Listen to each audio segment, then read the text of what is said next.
The Social Security Administration looks at whether you are capable of doing jobs, not whether you would be hired.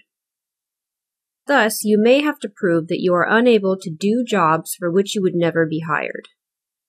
In some cases, the medical findings about your condition alone will cause the judge to find you disabled. In other cases, the majority, we usually have to prove two items. 1. Your medical impairments prevent you from performing any significant job you've done in the past 15 years. 2. There are not many other jobs you are capable of doing considering your age, education, and work experience. Think about all the jobs you have had in the past 15 years and pick out the easiest one.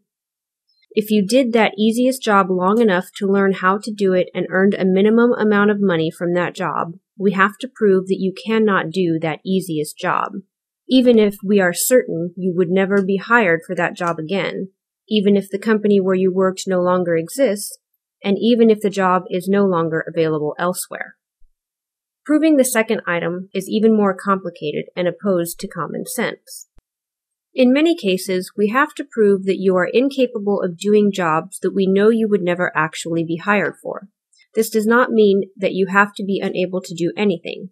In fact, very few people who go in front of an administrative law judge are unable to do any job at all. This is an important point to grasp because one way to determine disability is by figuring out what you can do. Then we can determine whether or not jobs within your capacity exist in significant numbers in the economy, considering your age, education, and work experience.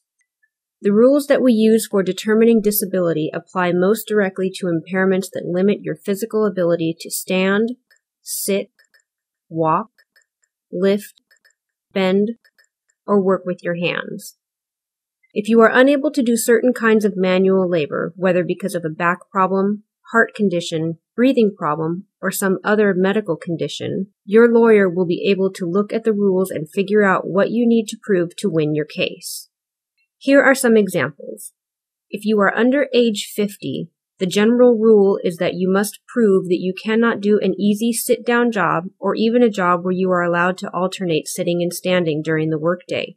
You have to prove this even though you might not be hired for such a job. If you are age 50 through 54, the general rule is that you must prove that you cannot do light work, that is, work involving being on your feet most of the day and lifting up to about 20 pounds. Thus, even though you might still be able to do a sit-down job, a desk job, you can still be found disabled. If you are age 55 or older, it gets even easier. The general rule is that you must prove that you cannot do medium work, that is, work involving being on your feet for most of the day, frequently lifting 25 pounds, occasionally up to 50 pounds. Thus, you can even be capable of doing light work and still be found disabled. These issues can get complicated when you had jobs in the past where you learned a lot of skills. The judge will want to know about your work skills, and you must be able to explain them to the judge. How do we go about proving all of this? We do it at the hearing through your answers to questions from the judge and your lawyer.